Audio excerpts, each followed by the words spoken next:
मालदासेरी हाथीबोल उदयपुर में जब रहता था, वहाँ की शाखा श्रेष्ठतम शाखाओं में थी और वहाँ का पूर्ण वातावरण भी शाखाओं का ही था। पूरी अच्छी टोली होने के साथ साथ अच्छे स्वयंसेवक, वरिष्ठ स्वयंसेवक और प्रचारकों का जो सानिध्य मिला, उसके पश्चात में विद्यार्थी परिषद में कक्षा 10 से ही जुड़ गया।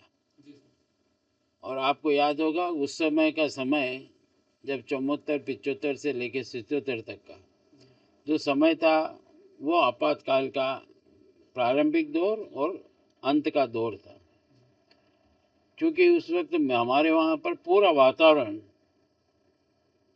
जो मैंने पहले ही कहा, एक स्वयंसेवक होने के नाते भी, और हमारे वहाँ की जो टोलियाँ थी, उस वक्त जनसंघ राजनीतिक पार्टी थी, विद्यार्थी परिषद के जो विश्वविद्यालय में हमारे यहाँ से क्षेत्र के जो अग्रज नेता थे, और साथ में एक नियमित रूप से वहाँ के दैनंदिन कार्यों में जो हमारा सहभागिता रहती थी, इसके कारण से नियमित रूप से हम उससे जुड़े रहे। और सन 1974 में मैं 10वीं कक्षा में था, तो तत्कालीन समय में गुरु गोविंद सिंह, जो आज विद्यालय कहलाता है, उस वक्त लंबरदार स्कूल था। तो उस वक्त मैंने वहाँ वित्त सचिव का चुनाव हमारी टोली के आग्रह पर भी और कार्यकर्ता और थोड़ा विद्यार्थी परिषद जिस तरह का वातावरण था, चुनाव लड़ा और जीता। और 75 में मैं छात्र संघ का, विज्ञान संकाय का छात्र संघ का अध्यक्ष रहा। तो ये छात्र संघ के साथ वो लगाव तो निरंतर था। फिर हमारे यहाँ जो धरने, प्रदर्शन, विरोध तत्कालीन समय में जनसंघ के नेतृत्व में, अन्य संगठनों के नेतृत्व में रहते थे, तो हमारे वरिष्ठ लोगों का सानिध्य रहता था और उनके नेतृत्व में लगातार छात्र संघर्ष वाहिनी जो उस वक्त हुआ करती थी। और मेरे आसपास भी कई ऐसे उस वक्त विरोध के, जो कह सकते हैं, प्रसंग थे, जिसमें हम सब बाल श्रमिकों को कहें या छात्र युवा, सबकी उसमें भागीदारी निरंतर रहती थी। तो एक निरंतर क्रम हो गया। और उसके बाद में 75 में विश्वविद्यालय में आ गया, तो विद्यार्थी परिषद का दायित्व मेरे पास शुरू से रहा। विद्यार्थी परिषद के दायित्व रहने से नियमित रूप से विद्यार्थी परिषद पदाधिकारी के रूप में दायित्व के कारण और निरंतर संगठन की संरचना के कारण मुझे बहुत अच्छे अच्छे लोगों का सानिध्य प्राप्त हुआ, जिनके नेतृत्व में इस काम करने को मुझे अवसर मिला, चाहे वो विद्यालय के क्षेत्रों में हो और चाहे विश्वविद्यालय के क्षेत्रों में हो। उस वक्त 10+2 के विषय को लेकर अनेकों आंदोलन विद्यालयों में थे और लगातार निरंतर छात्र संघ के चुनाव से लेकर के विश्वविद्यालय की समस्याओं के लेके, और यह कहूँ तो भी अतिशयोक्ति नहीं कि वो प्रारंभिक पाठशाला थी विद्यार्थी परिषद, जहाँ पर मुझे संगठनात्मक काम करने का, साथ में रचनात्मक काम करने का भी, और आंदोलन तो आप ये मान कर चलो कि नियमित रूप से आंदोलन की भूमिका में रहा। और मैं बाद में छात्र संघ में केंद्रीय विश्वविद्यालय का, हमारे वहाँ विद्याभवन रोड इंस्टीट्यूट में जो केंद्रीय छात्र संघ था, उसका मैं महासचिव भी रहा। परंतु विद्यार्थी परिषद मेरे, आप यूँ कह सकते, जहन में पूरी तरह से था। और विद्यार्थी परिषद के नाते पूरे शहर में नहीं, संभाग में मुझे छात्रों के बीच में काम करने का अवसर मिला। और आज जो ये विश्वविद्यालय का स्वरूप दिखाई देता है, मोहनलाल सुखाड़े विश्वविद्यालय और महाराणा प्रताप कृषि विश्वविद्यालय, इसको लेकर के जितने आंदोलन 45 दिन तक निरंतर मुझे नेतृत्व करने का अवसर मिला, क्योंकि ये विषय था कि कहीं बहुसंकाय विश्वविद्यालय न बन जाए, जिसमें कृषि और अकृषि दोनों विषय साथ हों। हमारी मांग थी कि हम उनको दोनों पृथक से विश्वविद्यालय बनाएं। उदयपुर की जनता ने, संभाग के छात्रों ने और अनेक संगठनों हमारा साथ दिया और अंतोगत हमने उसमें विजय प्राप्त की। और उसके पश्चात मैं कह सकता हूँ कि ऐसे निरंतर मुद्दे, जो राम मंदिर से लेकर के धारा 370 से लेकर के बेरोजगारी, महंगाई और अनेक विद्यार्थी परिषद के सानिध्य में जो विषय आते थे, उसमें हम निरंतर धरने, प्रदर्शन और अपना विरोध प्रकट भी करते थे। परंतु केवल विरोध ही नहीं, अनेकों अनेक रचनात्मक काम, जिसमें रक्तदान से लेकर वृक्षारोपण। और उस समय की मांग थी कि नए विद्यार्थी जो गाँव से आते थे, उनको निवास स्थान उपलब्ध कराना, अच्छा शिक्षण प्रशिक्षण हो, महाविद्यालय प्रवेश से लेके उनके उस वक्त पुस्तकों की भी एक बहुत बड़ी इस वक्त कीमत याद की जाती थी। वरिष्ठ कार्यकर्ताओं से लेकर नए कार्यकर्ताओं, जिस तरह की हम सुविधा दे सकते थे, दिल्ली व्यवस्था हम सब लोग साथ करते थे, तो एक निरंतर क्रम उसमें जुड़ा रहा। फिर जब विश्वविद्यालय के चुनाव बंद हो गए, 79 का लास्ट चुनाव हुआ, उसके बाद विश्वविद्यालय के चुनाव नहीं हो पाए। तो एक विषय आया कि 88 87 के आसपास, 86 का जो समय था, उस वक्त राजस्थान प्रदेश से मैंने विद्यार्थी परिषद के प्रतिनिधि के रूप में और अन्य संगठनों के साथ, जो कांग्रेस के विरोधी थे और छात्र संघ चुनाव थे, पूरे प्रांतव्यापी आंदोलन किया और हमने छात्र संघ के चुनाव कराए। ऐसे अनेक विषय हैं जिन पर हमारी महती भूमिका इस शहर के लिए और विद्यार्थी जीवन के लिए रही। जी सर, जब हमने आपका जीवन पढ़ा तो आपने प्रशिक्षणों पर जोर दिया, तो हम जानना चाहेंगे कि आपके राजनीतिक जीवन में आयोजित प्रशिक्षणों का मूल उद्देश्य क्या रहा और उसकी प्रेरणा क्या थी। देखो, इसका अगर मूल भाव देखो, तो जैसे संघ शिक्षा वर्ग लगता है, वो एक ढंग से हमारी प्रारंभिक शाखा के साथ साथ शिक्षा का और प्रशिक्षण का ही कार्यक्रम होता है। परंतु मैंने विद्यार्थी परिषद में रहते हुए 1 दिवसीय, 2 दिवसीय और 3 दिवसीय अनेक शिविरों के आयोजन किए, जो संगठन की योजना से आते थे। उसका पीछे मूल उद्देश्य रहता है कि हम एक दूसरे के प्रति जान पहचान तो बढ़ती थी, व्यवहार के प्रति जानकारी, उसकी क्षमता के प्रति जानकारी, एक दूसरे की समझ बढ़े, साथ रहने की प्रवृत्ति बढ़े, और जो विषय उस वक्त तत्कालीन समकालीन समय में रहते थे, उन पर प्रस्ताव बनाना, कैसे प्रस्तुत करना, ये सब का शिक्षण कार्य हमारे वरिष्ठ जो विद्यार्थी परिषद से लेकर के नेतृत्वकर्ता होते थे, और विषय वस्तु के भी अच्छे जानकार आते थे, तो एक अवसर मिलता था सीखने का। प्रारंभिक पाठशाला में एक दक्षता मिले, ऐसा नेतृत्व प्रशिक्षण, इसलिए मेरा उसमें बहुत रुझान रहा। और इसी कारण से मैंने युवा मोर्चा में जब मैं आया, तो प्रारंभिक में 88 में आया और 89 में ही मैंने सैकड़ों कार्यकर्ताओं का, जो विश्वविद्यालय से निकल चुके थे और तत्कालीन समय में कई राजनीतिक क्षेत्र में जो काम करते थे, मैंने गणेश टेक में पहला बहुत बड़ा युवा मोर्चा का प्रशिक्षण किया। और उसके पश्चात तो मुझे अनेकों बार सभी जिलों में से लेकर के मंडल स्तर तक प्रशिक्षण शिविर करने का अवसर मिला। और इस 1 दिवसीय रात्रिकालीन शिविर से लेकर के 3 दिवसीय रात्रिकालीन शिविर तक में मैं ये समझ पाया हूँ, इससे श्रेष्ठ माध्यम नहीं होता है। और इसीलिए मैं कई बार एक उदाहरण देता हूँ, जो हमारे वरिष्ठ लोग कहते थे कि आप कितने भी व्यस्त हैं, अगर व्यवस्थित नहीं है तो अस्त व्यस्त हैं, उस व्यवस्था को मत मानिए, कि व्यस्त वो है जो अस्त व्यस्त है, बाकी व्यवस्थित है उसके लिए पास समय बहुत है। तो साथ साथ हम ये भी कहते थे कि हमारे समाज में एक वर्ग होता है जो हमारे सैलून बनाने का काम करता है। ये हमारे लिए जीवन में बहुत बड़ा उदाहरण था। पर आपने हमने देखा होगा कि अनेक अवसर ऐसे आते हैं जब उस दुकान पर भीड़ बढ़ती है या समूह होते हैं, हर आदमी चाहता है कि पहले मेरी दाढ़ी बने और आगे चल। पर आप देखते हैं एक काला 8-10 दाढ़ी बनाने के बाद, वो जो हमारा वर्ग है समाज का, जो हमारे इस काम में हमारी मदद करता है, तो उस वर्ग का वो व्यक्ति, आप चाहे कितने व्यस्त हो, उस काम को रोकता है, विराम देता है, उस काला पट्टा निकालता है, उस पर पानी छिड़कता है, फिर अपने उस्तरे की धार तेज करता है। ऐसा नहीं कि उसकी धार कम पड़ गई और लोगों की दाढ़ी बिगाड़ने का काम करे। अपना श्रेष्ठतम प्रदर्शन कैसे हो और लोग ये कहें कि बिना कोई तकलीफ के बहुत अच्छे। तो इसके कारण से क्या है कि हमको भी एक विश्वास मिला कि आप कितने ही हैं, कुछ विराम दीजिए। अपनी वैचारिक पृष्ठभूमि की धार को निरंतर सक्रिय और तेज बनाना है, तो आपको शिक्षण प्रशिक्षण करना आवश्यक है। इसलिए मुझे प्रशिक्षण के प्रति बहुत मोह रहा, और आज मैं भी सौभाग्यशाली हूँ कि मुझे अखिल भारतीय स्तर तक के सहकारिता के प्रशिक्षण शिविर से लेके, हमारे प्रांतीय अनेक प्रशिक्षण शिविर से लेके, और वर्तमान में भारतीय जनता पार्टी का एक लंबे समय से प्रशिक्षण अभियान चलता है। वह मंडल स्तर से लेके जिला प्रांत स्तर तक बहुत व्यवस्थित होता है। और उसमें हम ये जानते हैं कि जिस संगठन में हम काम कर रहे हैं, उसका इतिहास क्या है, उसकी आंदोलनात्मक भूमि क्या है।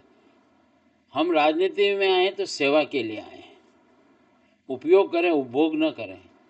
इस हेतु हमको रचनात्मक कार्य, जनता के प्रति जवाबदेही के कारण से कठिन समय में भी अडिग रूप से खड़ा रहना और सहयोग करना, जो अवसर मिलता है उसको करना चाहिए। इसीलिए जनता में हमारी साख भी बनती है और हमारा मन में भी एक संतुष्टि रहती है कि हमको जो जिम्मेदारी मिली है उसका हम सफल निर्वहन करते हैं।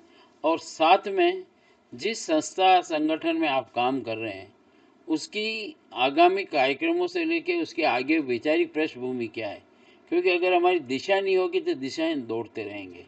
दिशा और लक्ष्य तय होने चाहिए और उसके अनुकूल वैचारिक पृष्ठभूमि बहुत सशक्त हो।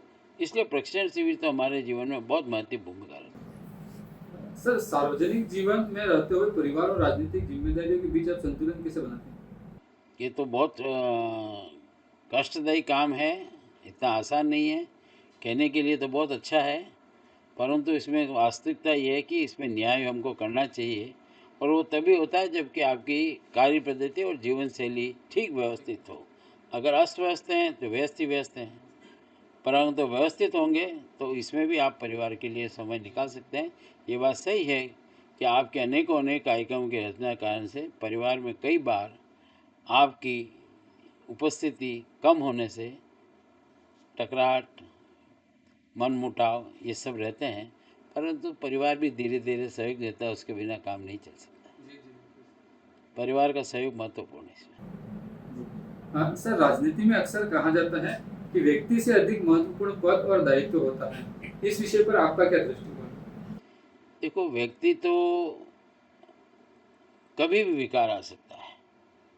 अगर हमने उनको महत्वपूर्ण माना तो उसकी कोई गारंटी नहीं है कि आज अच्छा कल उसमें विकारना है। पद आते और जाते रहते हैं, परंतु आप जिसके प्रति आपकी निष्ठा है, और इसीलिए संघ में व्यक्ति को नहीं भगवत ध्वज को गुरु माना। तो हमारी भी दिशा बहुत स्पष्ट रहनी चाहिए कि राष्ट्र प्रथम है, पार्टी सेकंड है और तीसरे स्थान पर हम लोग हैं।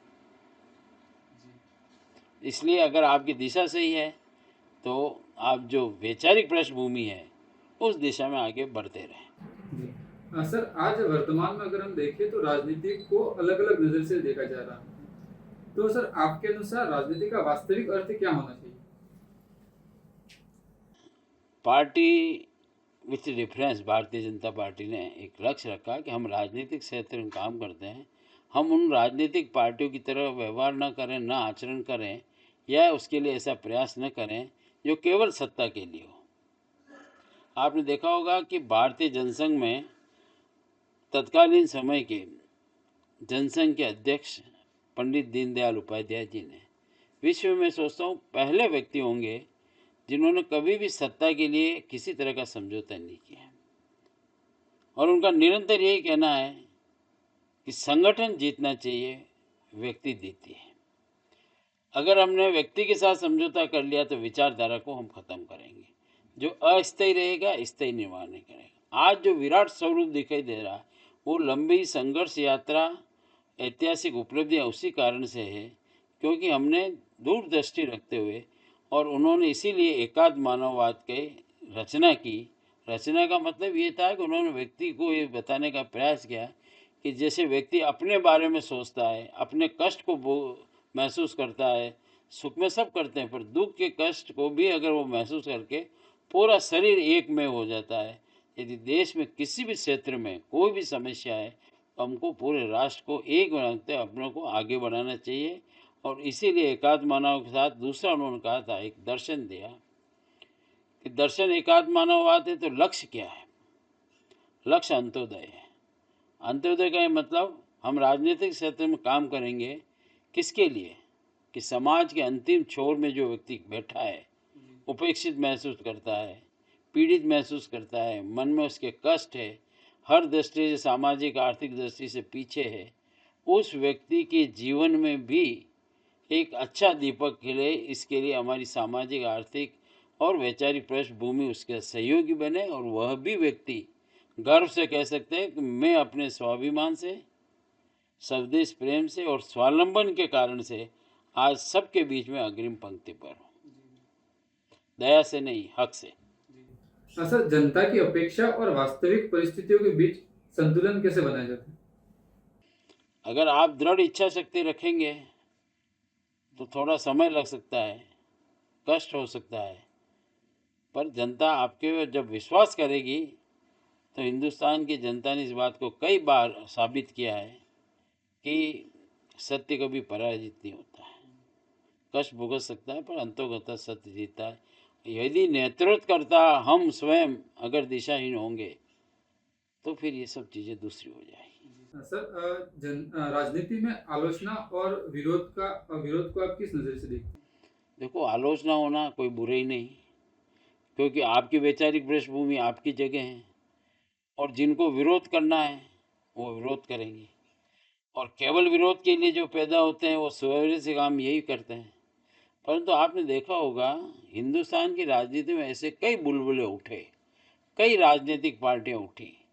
मैं क्षेत्रीय पार्टियों के बारे में कहता हूँ तो आज उनमें से अधिकांश के नामो निशान मिट गए, क्योंकि उन्होंने पहला आधार बनाया जाति को। वो जातीय आधार पर भ्रमित करके एक बार तो वो खड़े हो गए, फिर तथाकथित उन लोगों को साथ लिया जो तुष्टीकरण की राजनीति है, तो कभी उनको सत्ता का भी स्वाद चखा, पर जो कृत्य थे वो इतने घृणित थे कि लोगों ने उनको नेस्त नाबूद किया।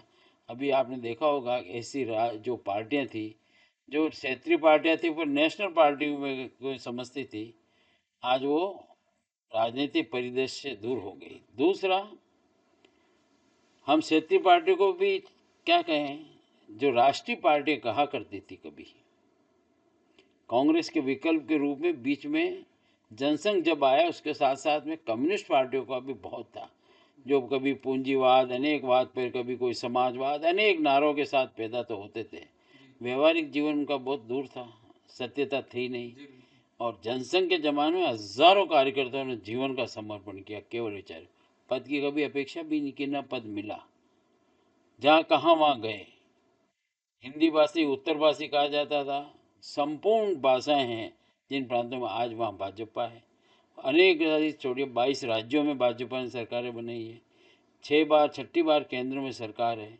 यानी कि आपकी विचारधारा का स्वीकृति धीरे धीरे सब जगह हुई, चाहे आज वो दक्षिण के भी प्रांत हो, चाहे पूर्व पश्चिम के भी हो। इसलिए थोड़ा कष्ट तो हो सकता है, पर व्यक्ति साथ वही रहेगा जो आप जानते हैं कि अभी आपने एक दृश्य देख रहे होंगे, जो कभी इस देश को चलाने के यूँ सोचते थे कि ये बेचारे दो क्या करेंगे, दया के पात्र हैं। उन दोनों तो बहुत अच्छा, क्योंकि उनका रास्ता सही था, पर जो परिवारवाद की आड़ में चले राजनीति में, आज वो राष्ट्रीय पार्टियां एक हाशिए में खड़ी। और इसलिए वो क्या करती है कि जीवित रहने के लिए, उपस्थिति का एहसास कराने के लिए विरोध व्यक्त करना, सही को गलत कहना, जोर से कहना, चिल्ला कर कहना, भ्रमित करना, ये एक ढंग से धंधा है। इसलिए हमको विचलित नहीं होना है, जिनका जैसा कृत्य है वो करेंगे, आपको अपने सही दिशा में आगे बढ़ना है। सर, जनता अक्सर कहती है कि चुनाव के समय नेता गांव-गांव पहुंचते हैं और गली-गली पहुंचते हैं, लेकिन बाद में दूरी बन जाती है। तो इस पर सर आप क्या? देखो, एक विषय है, चुनाव जब होता है तो एक स्वाभाविक प्रक्रिया जनसंपर्क हो नीचे तक। तो हमारा नीचे का कार्यकर्ता हमारा अखिल भारतीय स्वरूप है, हमारी बूथ की व्यवस्था है, पन्ने तक की व्यवस्था है। हमारा घर कार्यकर्ता घर घर संपर्क करने जाता है और निस्वार्थ जाता है, पर उनका मनोबल बना रहे, उनको दिशा सही रहे, और उत्साह के साथ हमारा केंद्रीय नेतृत्व तब नीचे तक भी जाता है और काम करता है। जब जिम्मेदारी मिलती है तो निश्चित रूप से थोड़ा उसमें एक दूरी तो बनती, पर ऐसी दूरी नहीं होती। जैसे विधायक है तो वो अपने विधानसभा क्षेत्र में जाएगा, और केंद्रीय नेता जो आज यहाँ आकर आपके साथ काम करते हैं, कल उनकी जिम्मेदारी कि वो अपने क्षेत्र में काम करेंगे, पर संवाद और सामंजस्य निरंतर रहता है। सर, लंबे समय तक संगठन में कार्य करने के लिए किन मूल्यों और सिद्धांतों की आवश्यकता होती है? तो वो सबसे बड़ी चीज़ है कि पद तो आएंगे और चले जाएंगे, उसके साथ आप अगर अपने आप का मूल्यांकन करेंगे तो न्याय नहीं होगा। आप जिस विचार का धारा के लिए काम कर रहे हैं, समर्पित होकर के संगठन के प्रति काम करें, व्यक्ति के प्रति नहीं। और अगर संगठन की दिशा में आप काम करते रहेंगे तो आप निरंतर आगे चलेंगे, और ये भी मापदंड नहीं है कि आपको कोई बड़ा पद मिल गया इसलिए आप बड़े हो गए, और छोटा पद है या सामान्य पद है या बराबर का तो आप छोटे हो गए, ऐसा नहीं है। और आपने देखा होगा कि हमारे देश के प्रधानमंत्री, जो दो गैर कांग्रेसी प्रधानमंत्री बने, अटल बिहारी वाजपेयी, सामान्य अध्यापक के पुत्र थे, बड़े परिवार से नहीं थे। और आदरणीय मोदी जी के बारे में आप जानते हैं, चाय बेचने वाला व्यक्ति अपने कर्म शक्ति के आधार पर आज देश का नेतृत्व कर रहा है। इसलिए ये कोई चीज़ बाधा ही नहीं है कि हम बड़े परिवार में पैदा हुए। इस पार्टी में व्यक्ति जन्म से नहीं कर्म से महान बनता है। तो सर भाजपा को जैसे कि आपने बताया, तो भाजपा को दुनिया का सबसे बड़ा राजनीतिक संगठन कहा जाता है। तो आपके अनुसार इसकी सबसे बड़ी ताकत क्या है? इसकी सबसे बड़ी ताकत कार्यकर्ता है। और इसीलिए आपने देखा होगा हमारा बूथ पन्ना स्तर तक का कार्यकर्ता नाम के साथ कि चिन्हित नाम है कि ये व्यक्ति काम करता है तो आपको कार्य करते हुए मिलेगा। इसलिए उस मोहल्ले में क्षेत्र में रहने वाले व्यक्ति उस पर विश्वास करते हैं। इनके तो किस प्रांत से आते हैं, किस प्रांत में चले जाते हैं, कितने का कॉन्ट्रैक्ट है, कितने का क्या है, लिए दिए गए, वो समय चले गए जब आप बाहुबल धन बल के आधार पर बूथों पर कैप्चरिंग कर लेते थे। इस एसआईआर ने बाकी का सब हिसाब भी निपटा दिया कि अंतर्राज्यीय और अंतर्राष्ट्रीय स्तर पर के जो षड्यंत्र होते थे कि चुनाव में दखलंदाजी करना, पर वो चुनाव के बाद दिखते नहीं है। आज हमारा कार्यकर्ता हार हो या जीत हो हर समय जनता में रहता है और यही कार्यकर्ता हमारी सबसे बड़ी पूंजी है।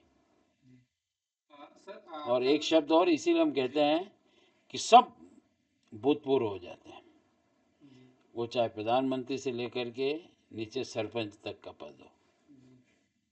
परंतु भारतीय जनता पार्टी का ये मानना है और न कभी आपने सुना होगा कि किसी भी कार्यकर्ता के बारे में कोई व्यक्ति यह कहे कि यह भूतपूर्व कार्यकर्ता है, ये नहीं है। हम इसीलिए कहते हैं कि हमारा कार्यकर्ता अभूतपूर्व है।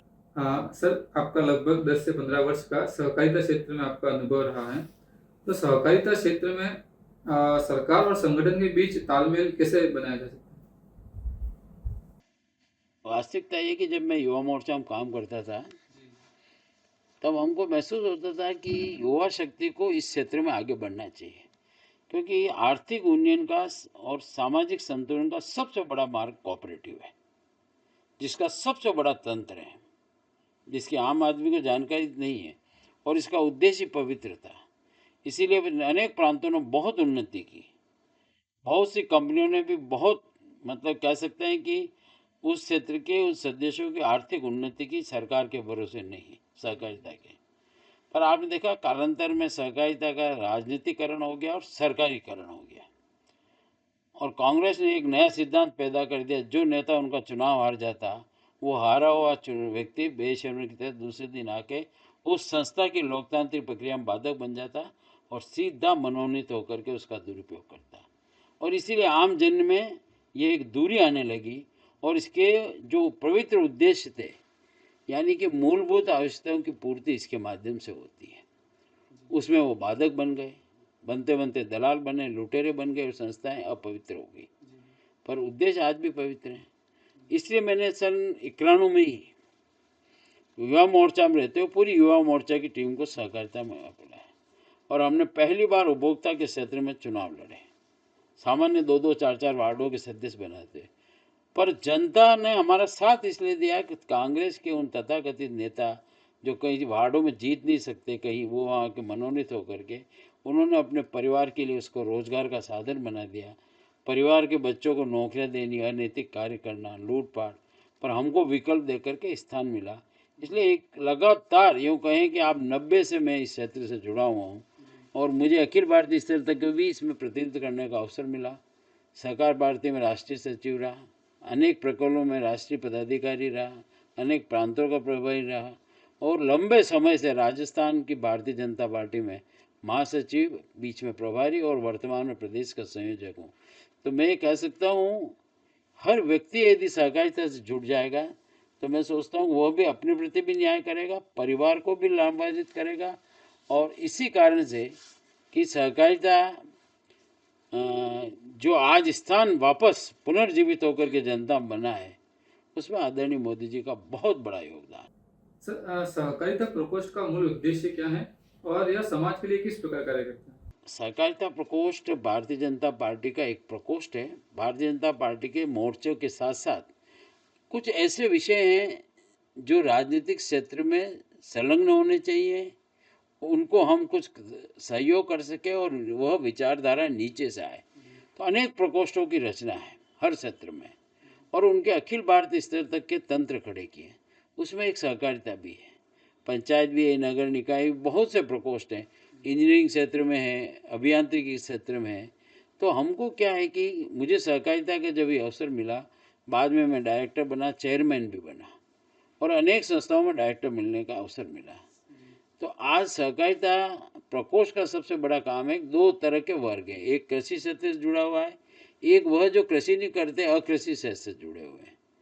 परंतु दोनों तरह के क्षेत्र के व्यक्ति, और उसमें विशेष चाहे वो ग्रामीण हो चाहे शहरी क्षेत्र का हो, सबकी सहकारी संस्थाएं अलग अलग बनी हुई है। वो व्यक्ति यदि सहकारिता से जुड़ना चाहता है तो उसके अनुसार वो योग्यता से सदस्य बन सकता है, नेतृत्व कर सकता है। और सबसे बड़ा हमको इस 5 साल में जो बड़ा सबसे बड़ा योगदान मिला कि देश के पूर्व प्रधानमंत्री अटल बिहारी वाजपेयी जी ने जब प्रधानमंत्री तब कहा था कि सहकारिता का उद्देश्य बहुत सही है, पर वर्तमान प्रबंधन के क्षेत्र में वर्तमान नवीनतम और नवाचार के साथ जुड़ करके इसको वापस समृद्ध करना पड़ेगा, क्योंकि जो परिवार काबिज हो गए उन्होंने संस्थाएं डुबा दी।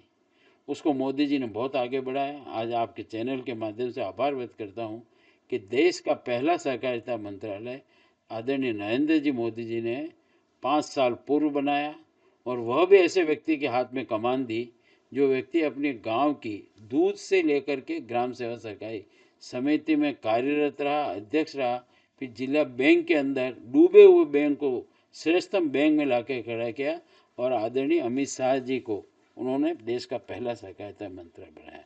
और 5 वर्ष में कुछ एक दो बड़ी उपलब्धियां मैं आपको बताता हूँ। नया सहकारिता मंत्रालय तो बना, पर शिक्षण प्रशिक्षण का पुनः विषय आया। जब तक क्षेत्र विशेष के दक्ष लोग नहीं होंगे तो वो आगे क्या उसका विस्तार करेंगे। तो जिस संस्थाओं का विस्तार होता है उसका ट्रेनिंग पार्ट होना बहुत आवश्यक है। फिर नवीन टेक्नोलॉजी है, आज पेपरलेस किया जाए, कंप्यूटराइज हो 100%, पारदर्शिता हो, गांव में बैठा हुआ व्यक्ति यहाँ से एक बटन पर देख सके कि मेरी सहकारी संस्था का क्या आय व्यय से लेके हिसाब किताब है, कितने मेंबर है। जो कांग्रेस ने बंद थैलों में ताले लगा रखे वो सब खुल गए, और पहला देश का सहकारिता विश्वविद्यालय आनंद में खोला। देश में नई सहकारिता नीति बनाई 23 साल बाद, जो अटल जी ने बनाई थी, उसके बाद नवीन टेक्नोलॉजी देश में बनाई। और ऐसे 54 उद्देश्यों की एक गाइडलाइन, रोड मैप जिसको हम कहते हैं, इन 54 क्षेत्रों में हम स्टेप बाय स्टेप कैसे समयबद्ध चरणबद्ध काम करेंगे, उसको आगे बढ़ाने का बड़ा काम किया। प्राकृतिक खेती से लेकर जीवित खेती पुनः इस देश की एक बार खेती की पहचान बने, इसलिए 3 राष्ट्रीय स्तर तक की सहकारिता समितियां, बीज के क्षेत्र में जैविक खाद और निर्यात।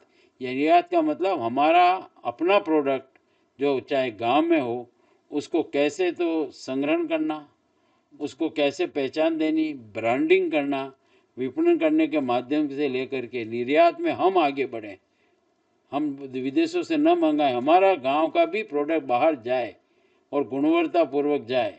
क्योंकि यह कहा ना कि वोकल फॉर लोकल की आप आवाज़ बने और स्वदेशी का मंत्र रहे और आत्मनिर्भर भारत और विकसित भारत का आधार बने, तो सहकारिता महत्वपूर्ण स्थान रखती है। सर, किसानों, पशुपालक और छोटे व्यापारियों को आत्मनिर्भर बनाने के लिए सरकार और सहकारिता प्रकोष्ठ द्वारा कौन से प्रयास और योजनाएं चलाई जा रही हैं? देखो, आप सहकारिता के क्षेत्र में सबसे ज़्यादा योजनाएं कृषि के क्षेत्र में है, और यह जो आज किसान सम्मान निधि है वो भारतीय जनता पार्टी की देन है।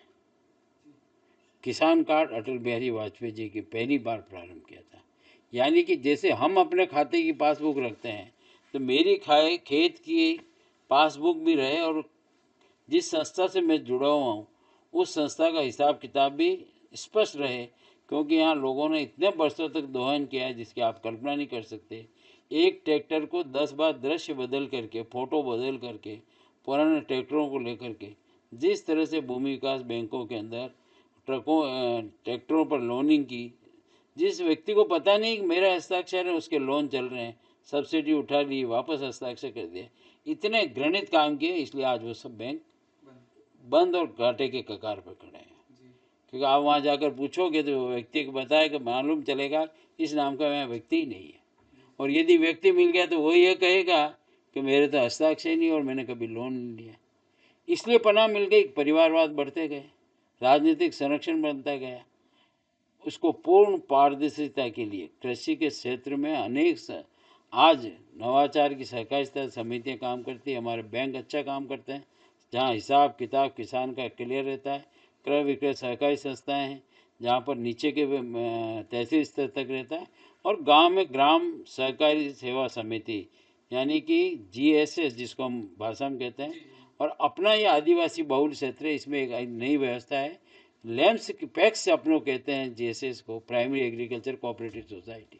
तो large agriculture multipurpose cooperative society ग्लैम्स जो बनाया, वो विशेष सुविधाएं दी है कि आपके जैसे मूलतः तो बीज, कीटनाशक, पेस्टिसाइड, कृषि उपकरण और खाद्यान्न में घी, तेल, जो कभी इसी जमाने में योजनाओं से आपको पता हो, घासलेट का भी ऐसा था, रसद की सामग्री, ये सब सहकारी संस्था के माध्यम से वितरण होता है। उसका बड़ा स्वरूप, क्योंकि आदिवासी अपने इस क्षेत्र के अंदर एक पहाड़ी पर एक घर है तो दूसरा घर की दूरी है, तो संस्था को भी आदान प्रदान जीवंत रहे, उसका व्यापक दायरा दिया।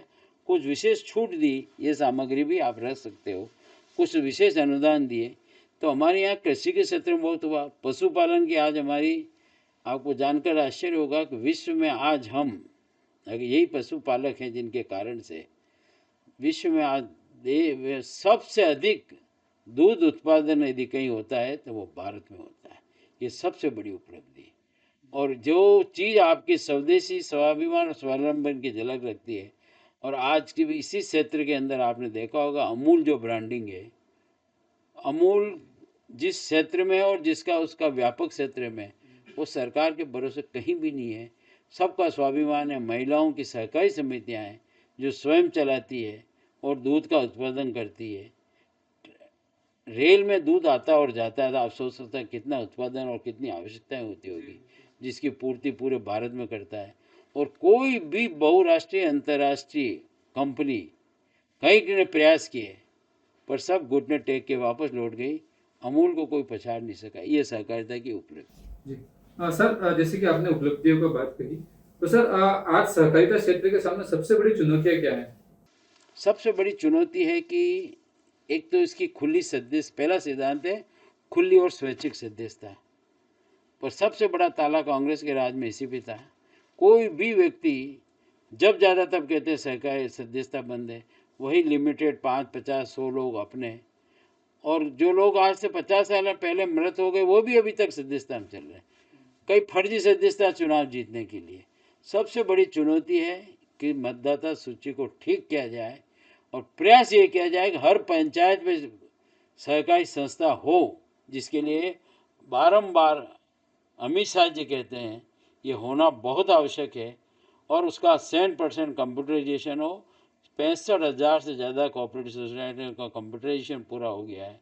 रोजगार की दृष्टि से है तो भारत टैक्सी के नाम से ऐसे दी कि वो सारथी तो है अपनी टैक्सी चलाने का, पर ऐसा नहीं है कि मालिक है। सारथी से मालिक बनने का पहला सहकारिता के क्षेत्र में प्रयोग हुआ है कि वो उसके बोर्ड ऑफ डायरेक्टर का भी मेंबर बन सकता है, उसके लाभांश का फायदा ले सकता है, और समय के साथ जैसी जैसी व्यवस्था हो जाएगी तो वो उसी टैक्सी गाड़ी का मालिक बन जाएगा। तो सारथी से लेके मालिक, ऐसे अनेक नवाचार के कार्यक्रम जो सहकारिता के क्षेत्र में किए हैं अमित शाह जी ने। मैं ऐसा समझता हूँ कि 5 साल बनाम, ज़्यादा नहीं तो आज़ादी के अनेक वर्ष ले लें, उसके बराबर का काम है। और 100 साल के इतिहास को भी अगर हम ले लें सहकारिता के, तो श्रेष्ठतम काम। और अगर यह नीति जारी रही, ये क्षमता शक्ति और जो दृश्य उनकी इच्छा शक्ति है, और जिस तरह का आज व्यापक प्रचार प्रसार आम व्यक्ति के लिए द्वार खुले हैं, तो सहकारिता के माध्यम से देश एक बार पुनः सोने की चिड़िया बनेगा। इसमें सहकारिता की महत्वपूर्ण भूमिका होगी। सर, युवाओं में सरकारी नौकरी को लेकर बढ़ती निर्भरता को आप कैसे देखते हैं? सरकारी नौकरी की भी एक आवश्यकता है, होनी चाहिए, क्योंकि जो पद हैं अगर युवा उसमें नहीं जाएंगे तो पदों की पूर्ति भी नहीं होगी। पर एक ये पैकेज के कारण से व्यक्ति की क्षमता का दोहन करना गलत है। बैंक में आपको नौकरी 8 बजे जाना है, 9 बजे जाना है, वो तो तय है, आने का समय तय नहीं है। कभी परिस्थिति वश हो सकता है कि बहुत काम का लोड हो, पर आप उस व्यक्ति की जितनी 40-45 तक क्षमता का पूरा उपयोग कर लें और बाद में उसको आप किसी किसी बहाने से छोड़ दें, वो ठीक नहीं। एक और दूसरा ये जो प्रतिस्पर्धा पैकेज के नाम पर बढ़ती जा रही है, ये देश के लिए घातक है।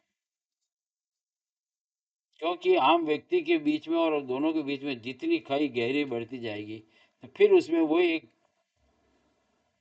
मन में जो भाव पैदा होंगे वो ठीक नहीं होंगे। रोजगार सबको मिलना चाहिए और इसका सबसे बड़ी पूर्ति सहकारिता करती है। इसलिए सहकारिता ने नागरिक बैंक, महिला नागरिक बैंक ऐसे अनेक कामों की रचना की जो आज सफलतम सीढ़ियों पर चढ़ रहे हैं। शॉर्टकट नहीं है और वो आगे उन्नति कर रहे हैं।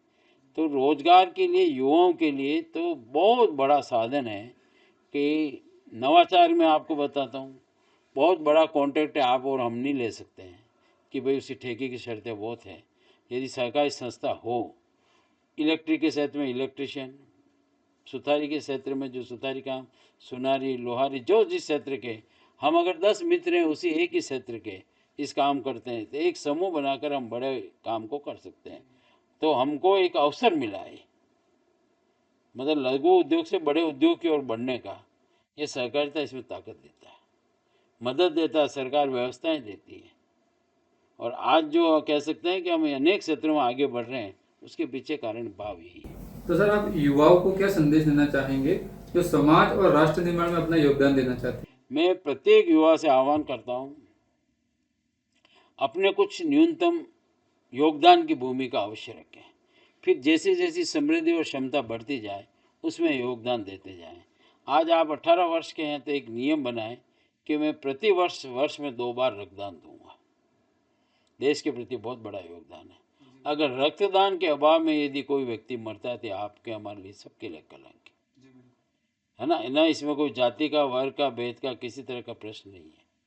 हमको आगे बढ़ना चाहिए, इसमें कोई पैसे की बात नहीं है, इसलिए कोई ये कहे कि मेरे पास राशि नहीं, ऐसा कुछ नहीं। दूसरा, पर्यावरण के प्रति युवा बहुत बड़ा योगदान दे सकता है, क्योंकि इसके जो प्रदूषण के दुष्परिणाम हम भोग रहे हैं, तो आने वाले समय हो सकता है 10-20 साल की न्यूनतम आयु, अधिकतम आयु में 50-60 की रेंज का ही जो आज बीमारियां फैल रही है, जो गंभीर असाध्य बीमारियां हैं, उसे कहेंगे तो वृक्षारोपण करना ही अति श्रेणी है। उस वृक्ष को पल्लवित करना, फल फूल पंखड़ी तक उसको बड़ा करना, छाया तक बड़ा करना, इसको तो एक महाअभियान के रूप में जीवन के अपने जो भी प्रसंग हैं, जन्मदिन से लेकर अच्छे बुरे दिनों के सबकी स्मृति के साथ वृक्षारोपण को जोड़ने के महत्वपूर्ण है।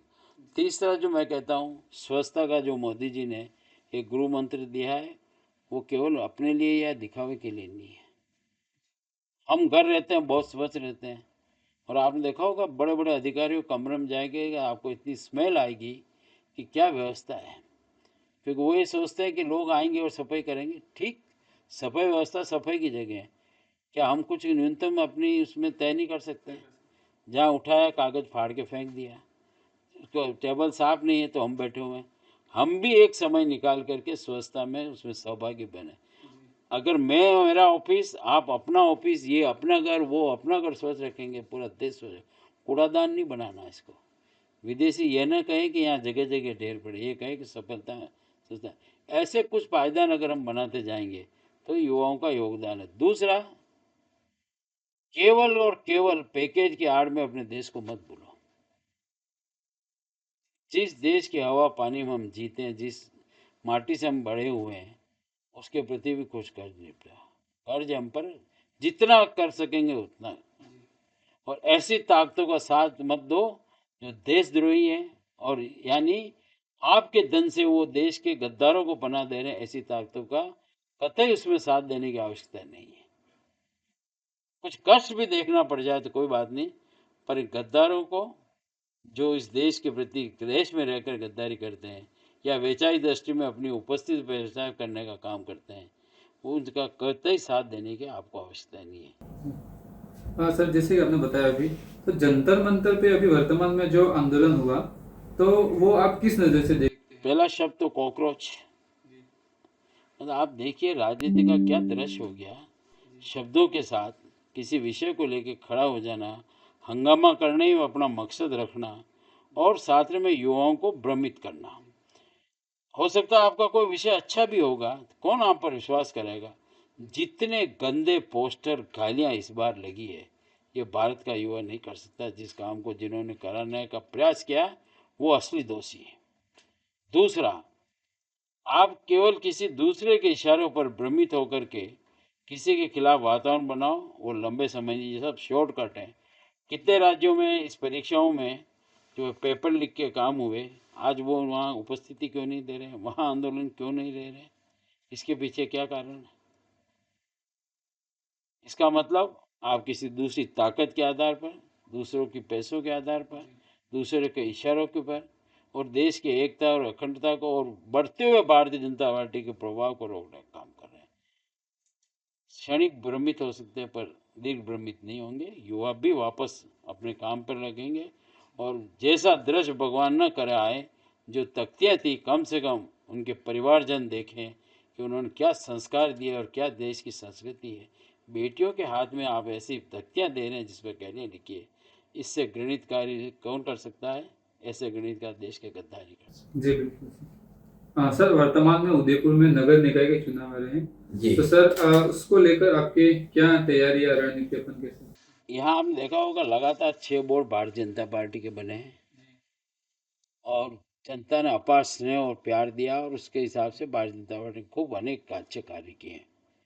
मैं दावे के साथ कहता हूँ 7वां बोर्ड भारतीय जनता पार्टी का पूरे बहुमत के साथ, और वर्तमान में हमारा लक्ष्य है 80 से 80 वार्ड को जीतना। कि जितना स्नेह जनता ने दिया है, कार्यकर्ताओं ने जितना श्रम किया है, तो उस दिशा में हम आगे बढ़ेंगे। और देश के प्रधानमंत्री जी ने नगर निकाय के स्तर पर जितने हमारे जो प्रेरणादायी कार्य हैं और आदरणीय भजनलाल जी शर्मा राजस्थान के मुख्यमंत्री जी ने जिस तरह के कार्यों को आगे बढ़ाने का प्रयास किया है, वह डबल इंजन की सरकार में तीसरा एक महत्वपूर्ण भूमिका नगर निकाय और पंचायत राज, जो तीसरी महत्वपूर्ण कड़ी होती है जिसमें सामान्य कार्यकर्ता, सामान्य व्यक्ति अपनी जनसेवा की पहचान बनाता है, उसमें निश्चित रूप से भारतीय जनता पार्टी सफल होगी। जी तो सर उदयपुर को लेकर आगे और क्या विजन और मिशन है आपके साथ? उदयपुर वर्तमान में जिस तरह से आप और हम सब देख रहे हैं कि यहाँ के आर्थिक दृष्टि से मिनरल्स और मार्बल के माध्यम से हम आगे बढ़े हैं, इसमें कोई शक नहीं। पर्यटन एक मध्यम वर्ग तक, मध्यम स्थिति में चलता रहा निरंतर। वर्तमान में मार्बल उद्योग पर बड़े प्रश्न चिन्ह खड़े हो गए, वो परिस्थितिवश होते हैं, मिनरल्स पे भी हुए। वैकल्पिक व्यवस्थाएं होती तो भौगोलिक परिस्थितियां बदल जाती है, तो उसके स्थान बदल जाते हैं। ये कुछ थोड़ा सा क्षण है, पर हम ये नहीं भूल सकते कि इस खनिज के कारण से हमारे यहाँ का जनजीवन से लेकर आर्थिक समृद्धि से लेकर गाँवों की तस्वीर बदली और पलायन रुका है, रोजगार बढ़ा है। आज कई पैकेजों को मात दे रहे हैं तो हमारी ये इंडस्ट्रियाँ दे रही है। दूसरा, हमारे यहाँ कुछ इंडस्ट्रीज़ हैं, उनका भी अच्छा है। पर वर्तमान में जो मैं आपके चैनल के माध्यम से कहना चाहता हूँ, देश के और विदेश के पर्यटनों ने पूरा देश विदेश घूमने के बाद उदयपुर की प्राकृतिक छटा से लेकर के इसके सौंदर्य को लेकर के पर्यटकों की जो आवाजाही बढ़ती जा रही है निरंतर, उसमें हम अपनी महत्वपूर्ण भूमिका निभाएं, क्योंकि रोजगार का उदयपुर के लिए सबसे बड़ा साधन वही है। एक अगर होटल भी खुलती है तो आप मानकर चलिए सामान्य व्यक्ति से लेकर के बड़ी होटल खुलने तक में 70-80 वर्ग जाति समुदाय ऐसे होते हैं जिनको प्रत्यक्ष अप्रत्यक्ष लाभ मिलता है, केवल मालिक को नहीं मिलता है। अगर सुई से लेकर के बड़े से बड़ा काम होता है, आज हमारे यहाँ इतनी बड़ी बड़ी शादियाँ डेस्टिनेशन की हो रही, तो आप समझिए कि केवल जो होटल करा रहा है उसी को लाभ नहीं है। 100 जाति समाज वर्ग के पूरे परंपरागत वो धंधे हैं, पानी है, जिसमें व्यक्ति और साथ साथ में पशुपालकों को भी उसमें बहुत बड़ी सुविधा मिल रही है। तो यानी कि आर्थिक दृष्टि का सबसे बड़ा संबल है। इसलिए हम शहर को स्वच्छ रखें और पर्यटकों की किसी भी नाराजगी का शिकार हमारा शहर और हमको ना होना पड़े। अतिथि देवो भव हमारी परंपरा रही है, हम बुलाकर कहते हैं पधारो मेरे देश, वैसा व्यवहार करें। और पर्यटन की दृष्टि से ईश्वर ने हम कितने सौभाग्यशाली हैं, पूरी प्राकृतिक छटा दी है, पहाड़ियाँ दी है, पानी दिया है। ये तीनों चीज़ों का अगर कहीं समन्वय है तो मेवाड़ में ही मिलेगा। अब उसको तकनीकी दृष्टि से, औद्योगिक दृष्टि से कह सकते हैं, व्यापारिक दृष्टि से कैसे ठीक किया जाए, कैसे लोगों को और उसमें जोड़ा जाए, कैसी सुविधाएं बढ़ें। और आप देख रहे हैं निरंतर यहाँ कहते हैं ना कि अमर टाकी जैसा, यहाँ तो एक परिवार में नहीं, यहाँ सब गांव गांव में, और गाँवों की भी तस्वीर बदल गई है। तो पर्यटक बढ़ेंगे तो निश्चित रूप से होगा। और बाकी तो ईश्वर ने हमको एकलिंग जी से लेकर सिन्हा जी, सांवरा जी, आपके त्रिपुरा सुंदरी जी सब अच्छे अच्छे से दृश्य दिए हैं, तो हम कुछ उसमें सहभागी बने, ऐसा दायित्व अपना निभाए। हाँ सर, अपन रैपिड फायर का सेशन रखते हैं। हाँ सर, गांव या शहर आप ज़्यादा क्या पसंद है? मुझे तो गांव भी बहुत अच्छा लगता है। हाँ सर, आप खाली समय में क्या करना पसंद करते मेरे को पढ़ने और लिखने का शौक है, वो काम करता हूँ। हैं? हाँ, तो सर आपकी पसंदीदा किताब? मेरी पसंदीदा किताब यद्यपि उसमें बहुत बड़ा रहता है, परंतु मैं एकात्म मानववाद पंडित दीनदयाल उपाध्याय जी की किताब जो लिखी गई है उसको पढ़ता हूँ, और उसके बाद आचार्य महाप्रज्ञ जी की जो पुस्तकें हैं उनको बहुत पढ़ता हूँ। दीनदयाल जी और आचार्य महाप्रज्ञ जी का बहुत लेखन है, और उसको मैं निरंतर पढ़ता ही रहता हूँ। जी। सर, वर्तमान में सोशल मीडिया वरदान है या चुनौती? अगर सही उपयोग करेंगे तो वरदान है, गलत दिशा में जाएंगे तो चुनौती और बहुत बड़ा विकराल स्वरूप होगा। परिवारों में भी यह बहुत बड़ी, यूँ कह सकता हूँ कि परिवारों के लिए भी बहुत बड़ा जहर घुल जाएगा यदि हमने इसका सही दिशा में उपयोग नहीं किया। क्योंकि बहुत बड़े मिशन के रूप में अनेक संस्थाएं, अनेक व्यक्ति, अनेक देशद्रोही इसका दुरुपयोग कर करके परिवार को खंडित करना, दिशा भ्रमित करने के साथ साथ गलत आचरण के काम को सिखा रहे हैं। अन्यथा इतना बड़ा हमको एक कह सकते हैं कि इतनी बड़ी ताकत हमको मिल गई है, इसका सदुपयोग करिए। आप एक बटन में विश्व की सब जानकारी ले सकते हैं। एक छोटी सी, मैं यूँ कहें कि आप, हम देखो, आप एक व्यवहारिक जीवन बताता हूँ। आज एक वर्चुअल बैठक होती है, मान लो उसमें 100 व्यक्ति जुड़ते हैं और उसमें 100 शहरों से जुड़ते हैं, और वही वर्चुअल एक बैठक में आपको सब दिशा निर्देश और आदान प्रदान सब वैचारिक पृष्ठभूमि का हो जाता है। अगर आज ये सब नए नवाचार नहीं होता तो आप सोचिए कितने 100 व्यक्ति को आना जाना, श्रम का दुरुपयोग होता या उपयोग होता, पर कितना व्यर्थ चीज होता है।